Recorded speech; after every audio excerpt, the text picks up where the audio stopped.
একটু জোরে বলেন স্যার। আমাদেরকে শুনতে হবে।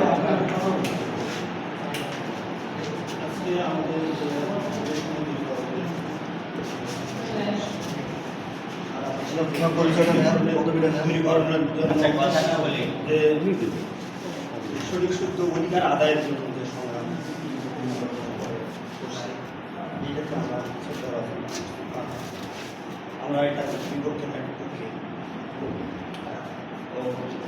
দু একটা কথা অবশ্যই বলেন। যেমন এটা যখন লেখা হয়েছে, হ্যাঁ অবশ্যই বলতে এটা যখন লেখা হয়েছে, এটা কার জন্য লেখা হয়েছে? আমাদের শিক্ষক লেখা হয়েছে। হ্যাঁ, যে সকল শিক্ষকই আমরা এটা জানি বা এটা কোনো ব্যবস্থা আছে যে আমরা এটা করতে যাচ্ছি বা এটা বৈষম্য ছাত্র আসলে আমরা এটা আমরা জানি। এটা তো আমাদের পক্ষ বিপক্ষ বড় কথা নয়, আমরা সকল শিক্ষক এটা অবগত হওয়া উচিত ছিল আমি মনে করি। যার কারণে এটা নিয়ে আমি আর কিছু যাচ্ছি না। এটা গেল। আর হলো বৈষম্য থাক, এটা কেউ চাপে না, বৈষম্য দূর হোক। আমরা শান্তিতে বসবাস করি, এটাই আমরা চাই। আর এই শান্তির উদ্দেশ্যে হয়তো একটু সাধারণ গোছানো হয়তো হচ্ছে না, কোন জিনিস হতে পারে সেটা আমি বলি।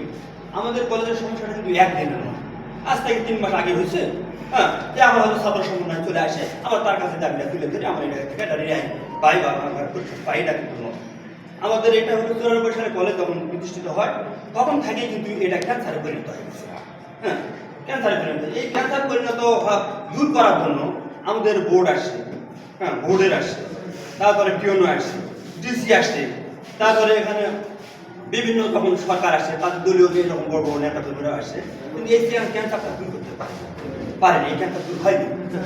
আজকে ছাত্র মানে বৈষম্য দূরীকরণের যে ছাত্র সমাজ আসছে তাদের মাধ্যমে যদি এই বৈষম্যটা দূর হয়, হ্যাঁ এত মিষ্টি বিধান করার কথা নেই। হ্যাঁ, কারণ সব জিনিস সমাধান হয় না। এখন বলে যারা আর কথা হলো যে কিঞ্চিত কিছু কথা না বললে সমস্যা হবে। হ্যাঁ, এখন এটা আমি রাখলাম। স্যার আপনার কাছে আমার একটা কোশ্চেন ছিল। আসলে আপনি এই যে কলেজে যে ক্যান্সারের কথাটাকে বললেন, এই ক্যান্সারটাকে আসলে আপনি কোন দিক থেকে এই ক্যান্সারটাকে আপনি আপনার মতে কি ক্যান্সার মনে করতেছেন? সেটা সেই দিকে তুই আমি যাচ্ছি। ক্যান্সারটা কি হবে? আমি ক্যান্সারের কথাটা বলছি। কেন সমাধান হবে? কেন আমরা সমাধান চাই, হয় না কেন? হয় না। একই পরিবারের লোক এটা কেউ পাবে না, এটা তো তার আমরা যখন 94 সালে আমরা শিক্ষক নিয়োগ হই, এই নিয়োগ হওয়ার সময় আমাদের একটা কলেজের সুন্দর পরিবেশ ছিল, আমরা কিন্তু সুন্দরভাবে চাকরি করে আসি। হঠাৎ করে কলেজের একটা গ্যান্ডাম লাগে গেল।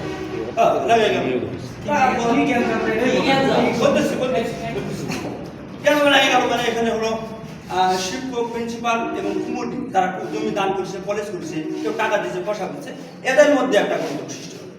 এই গোলযোগ সৃষ্টি হওয়ার কারণে এরা এই শিক্ষক কুমুটি চায় না, কুমুটি শিক্ষক চায় না, এইভাবে হইতে হচ্ছে শেষ পর্যন্ত প্রিন্সিপাল চায় না, প্রিন্সিপাল কাছে চলে গেলেন। হ্যাঁ, তারপরে আসলো ভারপ্রাপ্ত আসলো। সবাই মিলে কিন্তু ভারপ্রাপ্ত সমর্থন করলো যে ভারপ্রাপ্তকে অমুক থাকলে ভালো হয়। এবং ওই ভারপ্রাপ্ত নেওয়া হলো, নেওয়ার পর আবার কমিটি গঠন হলো। এই কমিটির সাথে ভারপ্রাপ্ত যিনি জনাকে রাখা হলো, শিক্ষকদের সঙ্গে ভারপ্রাপ্ত গঠন। এখন ভারপ্রাপ্ত যে কলেজের পরিপত্র বিধিবিধান আছে সেই অনুযায়ী কলেজ চালাবেন, এখন কমিটি আরেকভাবে কলেজ চালাবে। হ্যাঁ, এইভাবে শিক্ষক, কমিটি এবং ভারপ্রাপ্ত এই যে আমাদের 3 জনেরই আবার গঠন হয়তো ভারপ্রাপ্ত আবার সবাই মিলে আবার কমিটি গঠন হচ্ছে, নতুন করে হচ্ছে, এত হচ্ছে, ফুল হচ্ছে, হচ্ছে। তারপরে এইভাবে হইতে এখন কত সিধা লাভ হইতেছে, একবার লাভ দিয়ে আসতেছে। তাহলে এইভাবে ভারপ্রাপ্ত 2, 3, 4, 5 বার নয়, 7, 8 বার 10 বার বদল হচ্ছে। এই বদল হইতে শেষ পর্যন্ত প্রিন্সিপাল শুনল। আমাদের শিক্ষকরা তখন আমরা চিন্তা করি সবাই মিলে আমরা এরকম সম্মিলিতভাবে আলোচনা করলাম যে কলেজের মাথা ছাড়া কলেজ চলে না। কলেজের মাথা ছাড়া কলেজ চলে না, কি করা লাগবে? প্রিন্সিপাল নিয়োগ করতে হবে। তখন প্রিন্সিপাল এই হবে, ওই হবে, সেটি হবে, এইভাবে হলবন্দি করে দেখা গেল যে একটা আন্দোলনই করা হলো। তারপরে সব মিলে শিক্ষকরা মত বিনিময় করা হলো। মত বিনিময় করে সকলে মিলে আবার এই যিনি প্রিন্সিপাল ছিলেন তিনি কিন্তু শুনতেই প্রিন্সিপাল ছিলেন, উনি কিন্তু সরে গেছেন। যাওয়ার পর মাঝখানে কিন্তু আবার 5-7 জন ভারপ্রাপ্ত আসলেন, তারাও চলে গেলেন। যাওয়ার পর ফির এনাদের সবাই মিলে আবার ভারপ্রাপ্ত প্রিন্সিপাল করা হলো। করার পর এখন কুমুটি প্রিন্সিপাল, আমরা শিক্ষক, আমরা তো বৈষম্য করার জন্য, ভালো শান্তি থাকার জন্য আমরা সবাই আশায় নিয়ে আসি, কিন্তু আমরা ভালো থাকতে চাইছি। হ্যাঁ কিরকম টাকা দিচ্ছে, কে বেশি টাকা দিচ্ছে, কে জমি কম দিচ্ছে, কে দেয়নি, তুমি প্রিন্সিপাল কার উপর আমরা শিক্ষকের দ্বারা আছি। এখন শিক্ষকের ডানে ভাই একদল শিক্ষক বসে দূরে, আরেক দল শিক্ষক বসে কাছে, কাছাকাছি শিক্ষকেরা প্রিন্সিপালের সঙ্গে বসে আইন করে। আইনটা কি যে কলেজে 10টায় আসলে 4টায় যাবে, যে শিক্ষকেরা প্রিন্সিপালের সঙ্গে আইন তৈরি করে সেই শিক্ষকেরা আসে না, সেই শিক্ষকেরা আইন তৈরি করে সকাল 10টায় আসেন, ওই শিক্ষক আসে 11টায় 12টায় 1টায় আসে। এখন এই করতে করতে শিক্ষকেরা কিন্তু মরবেন হয়ে গেল, যারাই আইন করে তাই থাকেন, তাহলে আমরা সারাদিন কেমন থাকবো, এর মধ্যে দ্বন্দ্ব লেগে গেল, হ্যাঁ আবার লেগে গেল, হয়তো হয়তো আইন মিছিল গেলাম। এখন প্রিন্সিপালের একটা সুবিধা হয়, নিজে থাকে ফিরেই থাকে, কারণ আমরা যারা বাইরে আছে তার সুবিধা পাই না, হ্যাঁ এরকম হয়ে যায়। তারপরে তো আবার হলো তো এই নেট কেসা, হ্যাঁ এইভাবে চলতেছে। আচ্ছা যা করে কেমন যাক, এখন এই কলেজের এখন মনে করেন যা আবার হলো এইবার আসতে আসতে 15 বছর আগে আসলো আমাদের সিভিল সাহেব, এখন একটা এমপি পেলাম, আমাদের সবাই আনন্দ আসে গেল। হ্যাঁ এদিকে যা হয়েছে হয়েছে, হ্যাঁ আজ যখন আসলে সময় দেওয়া পারেন না, ডিসি আলো দেওয়া পারেন না, ভোট আলো দেওয়া পারেন না, বড় বড় নেতা কেউ দেওয়া পারেন না, আল্লাহ দিলে এবার সিভিল ইয়ং যাইছে আমাদের সমাজ আসবে, আমার সবাই মিলে হ্যাঁ ওনার কাছে উঠা বসা করা হলো, হ্যাঁ ওটা বসা করা হলো, পরে দেখা যাচ্ছে যে প্রিন্সিপাল আবার হলো এই যে সুবিধা বুঝে যারা দূরে থাকে তাই সুবিধা ভোগ পায় না, কাছে হয়ে থাকে তাই সুবিধা ভোগ পায়, সকালে আসলে কেউ ক্লাস না নিয়ে যায়, কাউকে কেউ হঠাৎ করে দেখা যাচ্ছে 10 মিনিট লেটে ঢুকতে তার জন্য ফোন করলো, হ্যাঁ এখন আমরা এগুলো অসুবিধা হয়ে গেল, তর্বিধা হয়ে গেল, আমাদের মধ্যে কিন্তু কথা লেগে গেল। এগুলো কিন্তু কি এগুলো সকল শিক্ষকের কথাই বলতেছি আমি, হ্যাঁ এগুলো এর মধ্যে আমার পড়ে গেছে। তারপরে দেখ একটু কিছু বৈষম্য, প্রিন্সিপাল যেহেতু ওনার বইপত্র ওনার হাতে আছে, তাহলে আমি যদি অনিয়ম করি তাহলে আমাকে ধরবেন না? হ্যাঁ অবশ্যই ধরবেন কিনা? অবশ্যই। আপনার সকালে 10টায় আসার কথা, আমি হয় 1টায় আছে, হ্যাঁ আসার পরে আমার ক্লাস নেওয়ার দরকার, আমি ক্লাস নিয়ে চলে গেলাম, ছাত্র নাই আমি চলে গেলাম, হ্যাঁ আবার ছাত্র পরে আসবো, স্যার আমার ক্লাস হয়নি, আমার তো ক্লাস হলো না, কেন তোমরা আমি করতে পারো না, কেমন তো স্যার বললো ক্লাস ছাত্র নেই, হ্যাঁ ছাত্র না থাকলে শিক্ষক চলে যাবে, হ্যাঁ না স্যার আমরা তো আছি, তারা গানে মায়ের শরীর ছিল বোঝায়, এখন স্যার বাড়ি চলে গেছে, এখন স্যার আসতে বসে ছাত্র আছে টিচার নেই, পরে আসে আমি দেখতেছি স্যার আসবো, স্যার আমি আসি কেন, স্যার আমি তো কালকে ছিলাম আমার ক্লাস হয়নি, হ্যাঁ টিচার বলে না আমি তো ছিলাম ছাত্র পাই না, এখন ছাত্র সময় ঘন্টা থাকে না, আর টিচার আগে যায়, হ্যাঁ আর কি হয় অনেক ভালো জানি জানি না, এগুলো নিয়ে ছাত্র চলে আসছে আচ্ছা বল। এখানে মনে করেন ছাত্র আপনাদের অভিযোগ দিল, দেওয়ার ক্ষেত্রে মানে শিক্ষকের আপনার প্রিন্সিপাল শিক্ষকের মানে এখানে কি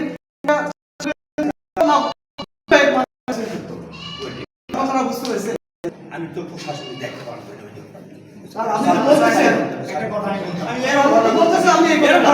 দেখছি আমাদের দেখা জিনিস আর বাস্তবটা দেখলে অবশ্যই ডেভেলপ হয়েছে। যে শিক্ষকের প্রতি ক্ষিপ্ত আছে সেই শিক্ষকের হয়তো ছাত্রের কাছে শুনে অ্যাবসেন্স করে দিবে, তাদের একটা হক নষ্ট করলো, এটা তো আমরা চাই না। আগে 15 বছর আগে কি হয়েছে, 20 বছর আগে কি হয়েছে, ওগুলো আমরা জানতে চাই না। এখন আপনারা সমন্বয়ক সেটা বলতে হবে।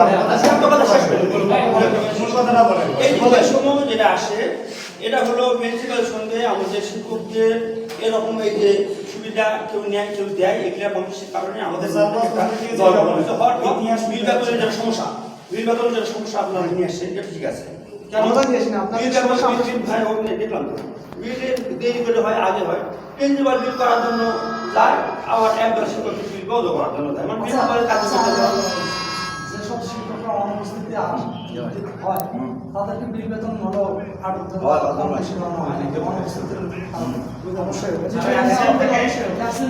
কোনো শিক্ষক থাকে বিল বেতন কি কম না আমাদের কাছে অভিযোগ আছে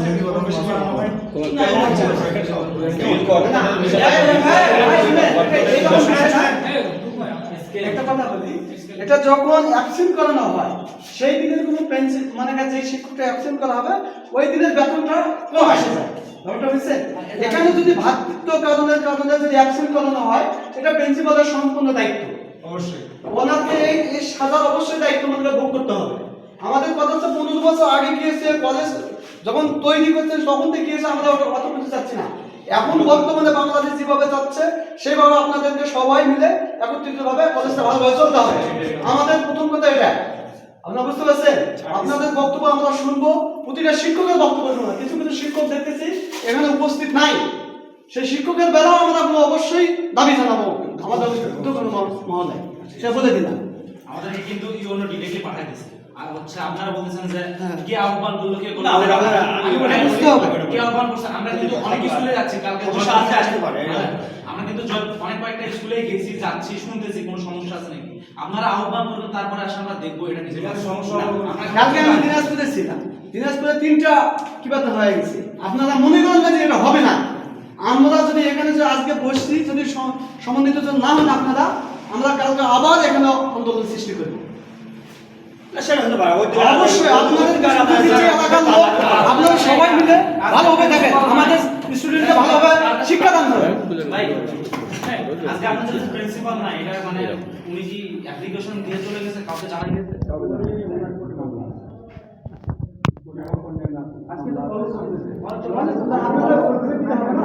অবশ্যই দিতে হবে, অ্যাপ্লিকেশন দিতে হবে।